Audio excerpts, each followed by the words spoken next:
Achtung Millwall supports the Lions Food Hub, and all of our advertising revenues will be donated to support this fantastic initiative. It's now based at the Lions Centre on Bolina Road, and it's run by our own Kelly Webster. This is a friendly food bank supporting families in the Bermondsey and SE16 area. If you can help support the Lions Food Hub in any way, please visit at Lions Food Hub on Twitter or get in touch with us at AchtungMillwall. The Lions Food Hub.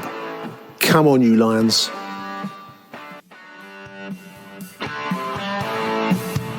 You're listening to Achtung Millwall, broadcasting from the beautiful South Birmingham. Accept no substitute. So good afternoon, good morning, good evening, good night, whatever time of day we are listening to this podcast. This is Achtung Grassroots for another edition, and we are absolutely over the moon and delighted to be invited. We're not invited to invite on, should I say, Mr. Adam Woodward, the current manager of Erith Town. Adam, how are we this evening? Yeah, brilliant. Thank you very much for having me on.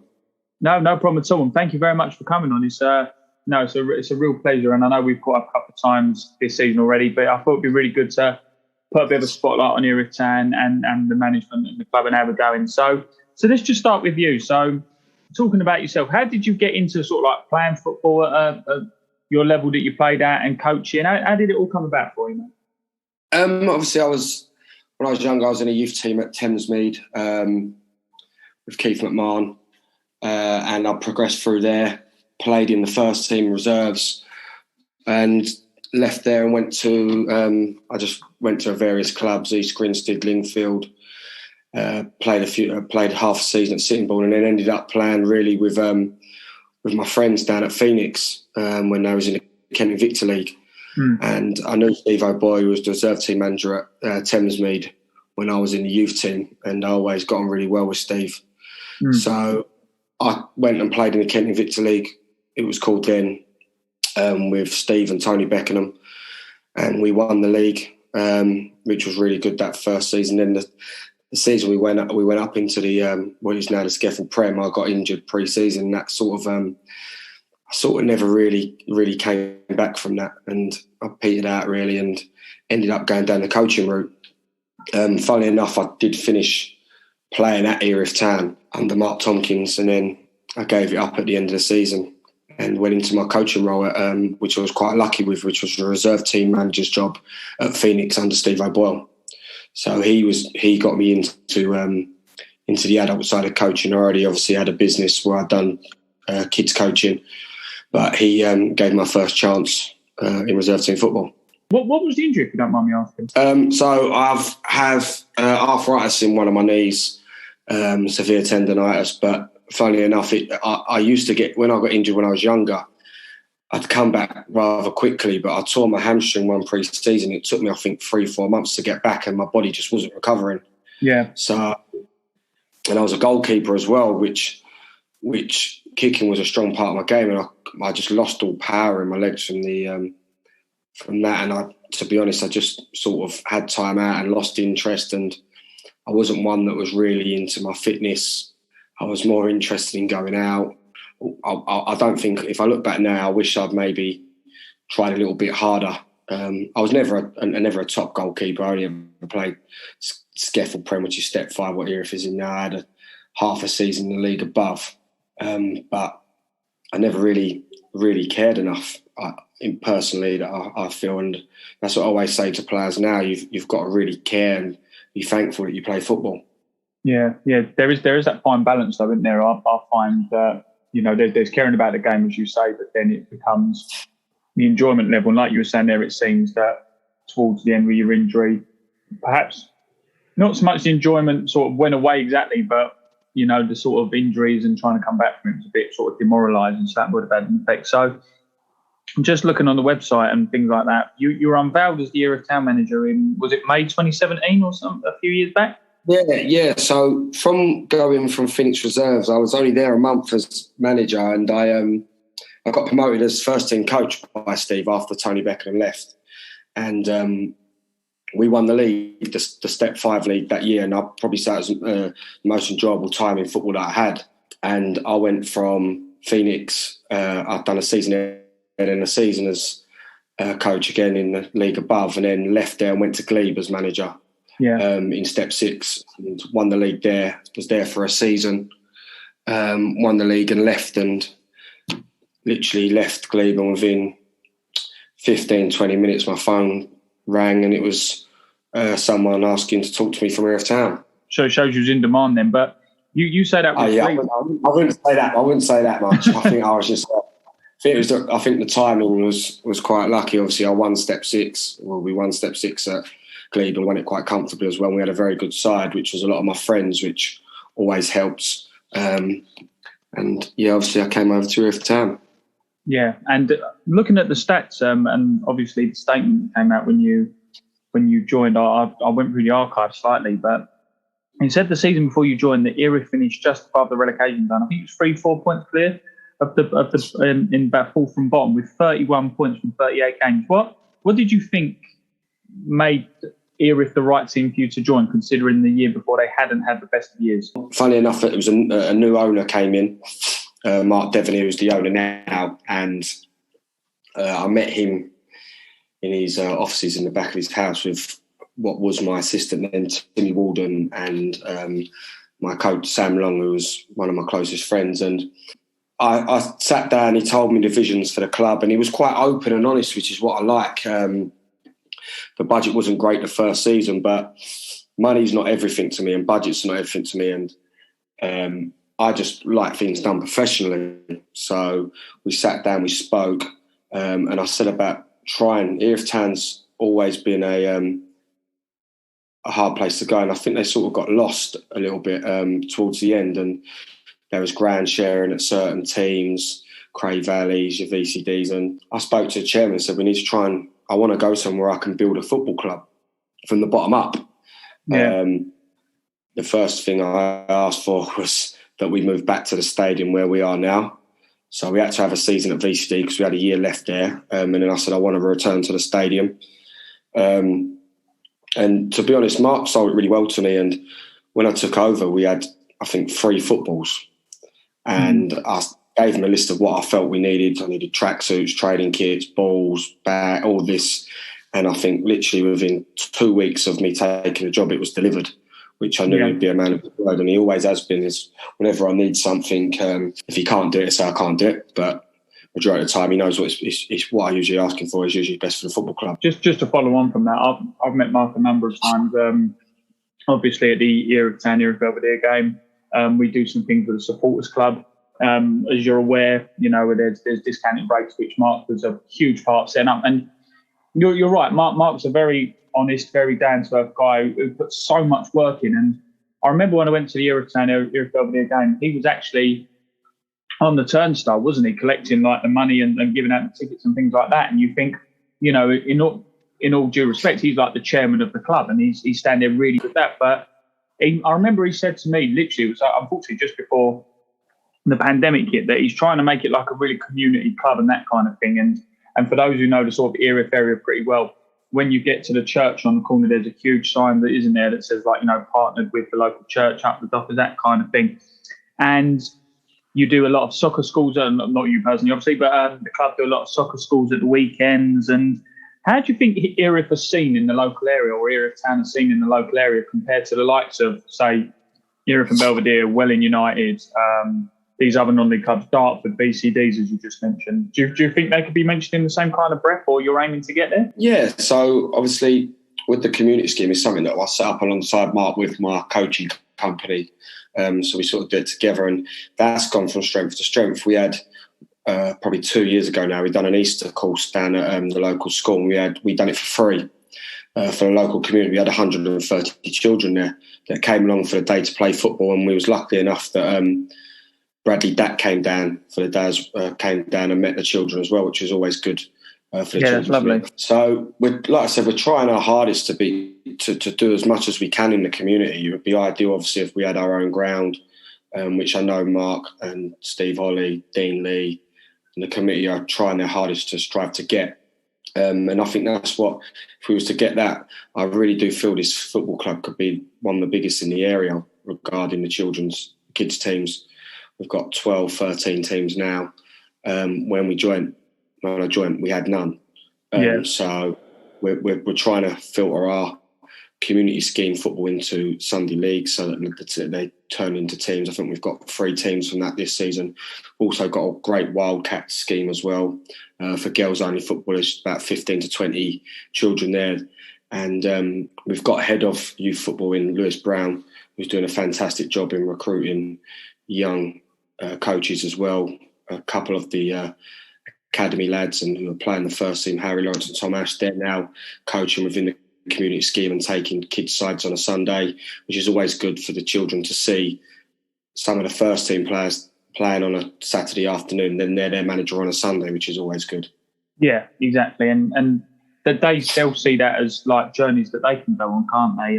That kind of thing. And like you say, it's quite, I don't think people realise to a degree that even sort of like non-league footballers or footballers in your division, if kids go and watch these players play, and then these players give these kids or young supporters the time, it really means a lot to them. That can be the thing that really gets them like involved in the game a bit more and try that bit harder. And yeah, I'm in the area, and you know, as much as I know of the area from Belvedere's and the Wellings and all these as well, Erith Town really do seem to be doing a very proactive way of reaching out to the community, which I think is brilliant. So if we look at what's happening on the field at the moment, you had a real like sort of topsy-turvy start, didn't you? And I remember when we spoke after the Erith Derby game that you had a lot of players out. I think you said you had about 6 or 7 for a number of different reasons. But since then, you know, you've seemed to like really turn the corner, and now you're 4th place, just 4 points off the top. I know we're early. I know we're only 8 games into the season, and you being a Millwall fan, Adam, you'll know what Kenny Jackett was like the whole judging after 12 games. But are you happy with how it's been and recent results have gone? Yeah, we had a quite honest discussion with the players after the Erith and Belvedere game, and went over some stuff at training, and we're quite lucky we've got video analysis, so we went over things and we're looking at the goals we're conceding, and they're all preventable goals, they're all individual mistakes, and we've sort of gone back to basics defensively. And I use the likes of the Millwall side as Sean Hutchinson and Jake Cooper. Whenever I get a chance to watch Millwall, they just defend, they don't do anything else, they head and just kick the ball. And if they're in danger, they head it out of play, reset. And we've started to do that defensively, and we're starting to look really solid. A lot of that is down to my coach, Russell Bedford. He's really, really good with our shape work. And we're building the foundations from the back. And that's really helping us going forward, because we will always score goals. But we was leaking some at the time. But now we seem to have, we're starting to keep clean sheets, which is good. We're starting to get players back, which is good. We've added a few signings, which helps as well. So hopefully, it's early days. We're obviously 4th at the moment. It's who knows? We just keep doing what we've got to do, and we just keep our head down and keep going. Yeah, and we've saying about how happy you are with the team performances, and you're saying about how strong and good you are at the back. But you've also got a lot of goals scored as well at the moment, haven't you? And it's sort of good for fans or neutrals if they come to some of your games that they'll be guaranteed a high scoring game. Has there ever been anyone who sort of stood out for you? I know you mentioned the defence there, but has there been anyone up top who really has impressed you so far? Yeah, so obviously Steban Canada's our top goal scorer at the moment. He's doing really well. Obviously we have Michael Power as well, who's obviously got a lot of experience and has played a very good level. Fred Abassa, he's injured at the moment, and Danny Gannon, who we haven't seen all year really, he had a hamstring injury pre-season. He just can't get back yet. But the one that is shining through at the moment, he scored last night, is young Alfie Eldridge, who's been very patient. He's taking his chances when he gets starts and when he comes on, and he's definitely one for the future. Like I said, he scored last night, took his goal well, but first thing he said when he come off, he said, I could have had 3 or 4 there, which I was honest with him and said, yeah, you really do need to be scoring the goals that the chances you missed. And he's hard on himself, but he's only 17 years of age. But he's definitely one that will play a higher level of football. And like I said, he started last night. He done very well. He's probably got man of the match. And like you say there, you don't want to be too critical on him, but it's good that he's acknowledging things he needs to work on. And a lot of young players have this sort of, not immaturity is the wrong word, but I think football's changed to a point now where with social media and, you know, being able to upload videos here, there and everywhere, you're seeing a lot of videos of people doing things sort of right, which is good, but you don't see many things where people need to work on. So for a young head like that to realise there needs to be some work done, really, really good to see. So we touched on it before the call, and you just mentioned it there, but yesterday you managed to secure a 1-0 win over Fisher, who they're around mid-table in the league at the moment, but they're a tricky side to beat, aren't they? And up in this weekend coming, should I say, is a game against Glebe in the FA Vars second qualifying round. How important are these cups to you? Because I know, like, obviously the league is the bread and butter, and I know we're in qualifying rounds at the moment and that kind of thing, but you do want to have good runs in the cups, keep this momentum going, don't you? Yeah, so we had a few walking wounded last night, so we made a few changes, and we've obviously got a very successful under-23 side at the moment. They're doing really well, and a very good academy side. So I felt it was right last night to take a few of the lads that were struggling with injuries out, and we had 6 academy lads in the squad last night that are under 17s, under 18s, plus 2 lads that are under 18 as well.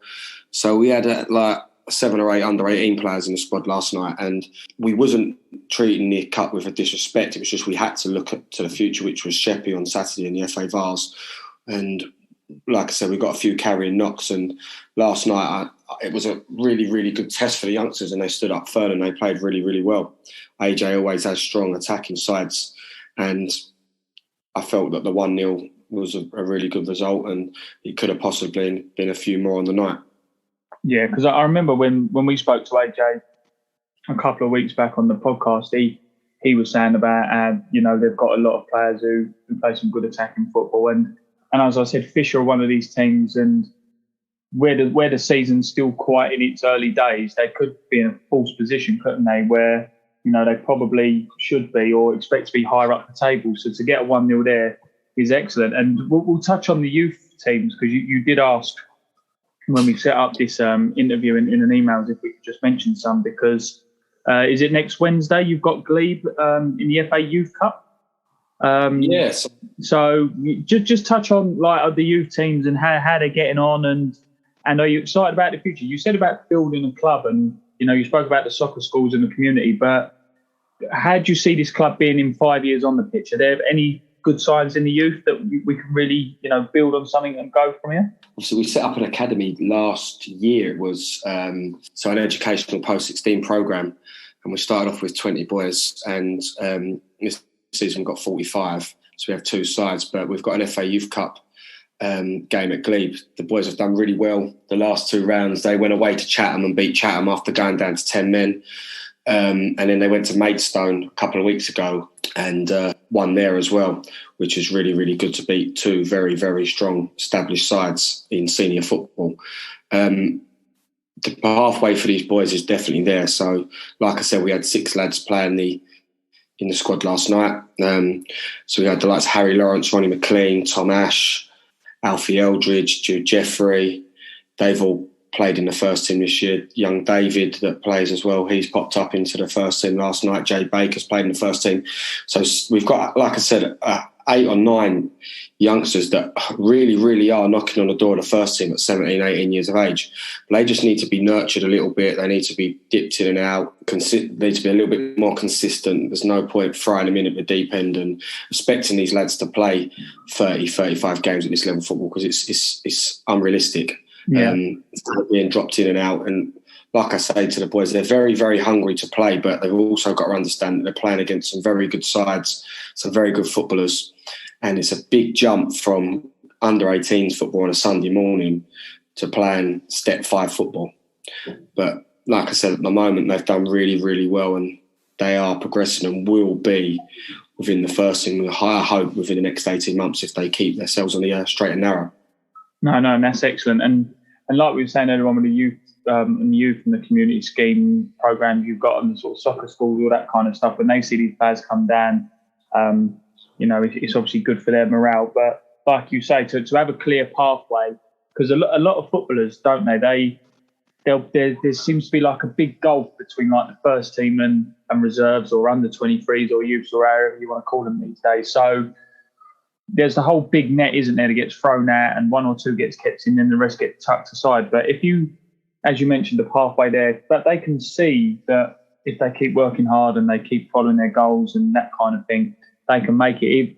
It will help you keep and retain your players, won't it? Because with non-league, especially sort of in the London area or when you're in the sort of area we are in now, where you've got like Welling, as teams we've said, Dartford, you guys, BCD, Era from Belvedere, Sporting Thamesmead, it can become a little bit of a merry-go-round, can't it? So it's good that you seem to have a nice club set up there where people want to join and actually stay for a little while, don't they?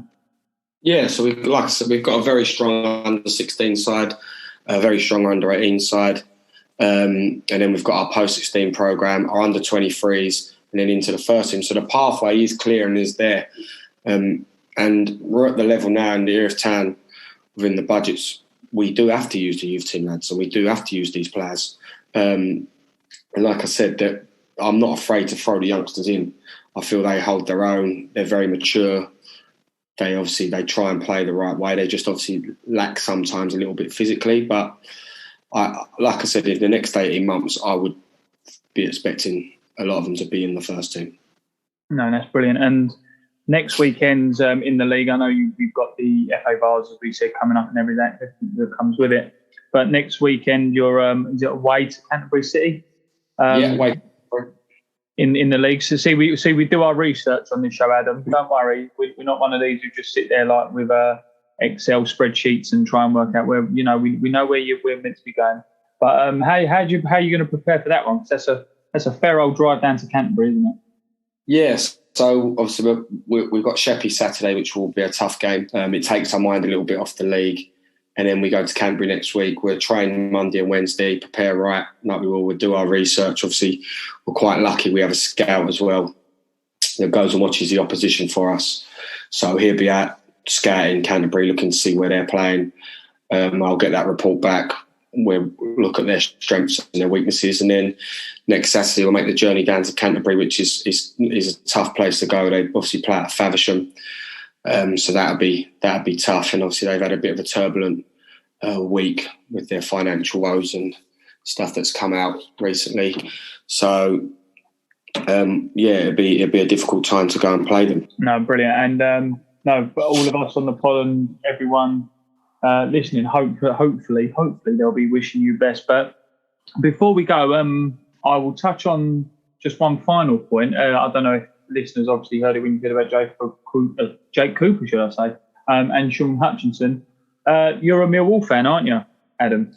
Which is yeah. Well, my family's at Millwall, so my uncle, obviously David, that you know, is a Millwall fan. I'm actually an Arsenal fan, but I prefer Millwall. I prefer watching Millwall. I prefer the atmosphere at Millwall. It's cheaper. No, it's not so much that I'm not. Arsenal's too tourist-like for me. I prefer going to Millwall, like I said, when I can, with my uncle and with his friends. Obviously, I've met you a couple of times with your dad there as well. So it's always nice just to go there, go in the old social club, have a drink, and then go to Millwall. Yeah. No, it's very good down there. I like it down there a lot. How do you think the season's going for Millwall at the moment? You're thinking of putting your CV in if it keeps getting any worse? No, I think he's doing a very good job. Right, he's obviously Millwall haven't got the greatest of budgets.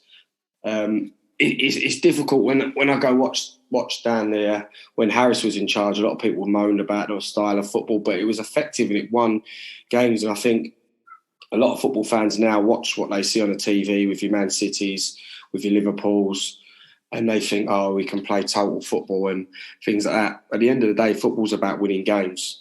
If I said to a Millwall fan that you're going to play pretty football all year, but you're going to finish fifth from bottom, or you're going to play long ball and win the league, they're going to want to win the league. And I think sometimes people have to be realistic, and they need to be realistic where Millwall are, what Millwall's about. It's a hard-working team. They have to work hard at the Den, otherwise the fans get on their back. But no, I just think they may be lacking a forward, really. I think that's what they're missing. But it depends the style of football you play. I always liked Matt Smith when he plays, and they're directing into him and they feed off him with Jed Wallace, which is good. But yeah, I think if Millwall can getting a top half finish. I do generally believe that's a successful season for Millwall, especially with some of the sides that are in that league. My uncle will probably tell you different. He's always expecting the playoffs, but I think that's you need a lot of money. And you need, like we said before, we need to spend money on a forward if we want to be in the playoffs. And with financial fair play, that's tough. Well, the ultimate question is, Adam, do you think that if it doesn't go well for him, do you think you could offer a lifeline to John Daddy Woodward? Oh yeah, well, he's my uncle's favourite player. So he's a bit. He's not. Gets a lot of stick down at Millwall with Hardson, to be honest. But again, are they playing to his strengths? We don't know. For every Millwall fan, it's easy to criticise on a Saturday from the stands. We don't see what goes on behind the scenes on a training ground, how Rowett wants teams to set up, how Rowett wants his teams to play. So we don't see that inside of everything. That's why I always think these documentaries that they do on Amazon with the Man City and the Tottenham are really good, because you see the inside of what actually goes on during the week. And I think a lot of Mill fans need to realise that we don't always see what goes on. I've been at the Den before and they've sat back and absorbed pressure and the fans are booing and they're moaning. And numerous times I've turned to people I've been with and said it might be the way he's set up. He might want them to do this. It might not be that the players are not working hard. They might just be told you need to sit back. And like I said, it is tough. You need to see what goes on in the training ground. Yeah. And just a final note, this infamous Uncle David, Adam, I think you can also back me up on this one. I always remember a time when we signed Gary Alexander, and he wasn't massively keen on Gary Alexander when we first signed him for a couple of years. And then a couple of years after Gary Alexander left, he went, cool, we don't have to miss that Gary Alexander, don't we? And all of Block 3 just was stunned into silence. Yeah, I bet he wouldn't say that if you see him. Yeah, no, probably wouldn't know exactly. Where's he now, Gary Alexander? Isn't he at Beckenham or something like that? We should. Yeah, he's at Beckenham. Yeah. He obviously he left Glebe and went back playing with Beckenham. He's a nice fellow, Gary. And I remember being at Wembley when he scored that goal. And I remember the first time I think he took over at Greenwich Borough, it might have been, and I actually spoke to him on the phone. That was the first conversation I said to him was, "I see your guy at Wembley. It's still the greatest guy I've ever seen." Yeah. And he's a really nice fellow, Gary. But I'm sure my uncle wouldn't be slating him like he did. Yeah. If you see him. I think he did meet him at one of our games. I think he's his hero. Yeah, that's probably why I started liking him again. I met him at a game, lovely fella. But yeah, so I'll tell you what we'll do. We'll leave it there, Adam. But thank you again for your time. I won't take up too much more of your evening because it's getting a bit late now. But really, really appreciate it. And I know the listeners will like the show. You know, obviously we're getting good numbers with these grassroots shows. Brilliant. It's good to see the other side of it, really, because as we know, grassroots football may not have the sort of glamour as you say of the Man Cities and all these big clubs, but you know it's nice to see people digging in and working hard, isn't it? So thank you very much, Adam, and with that I will say goodbye, listeners. So Arrivederci Millwall. Thank you. Take care. Bye. Thank you for listening to AchtungMillwall. If you enjoyed the show, please head over to Apple Podcasts and leave us a cheeky little review. Arrivederci Millwall. Till next time. Who do you want to watch?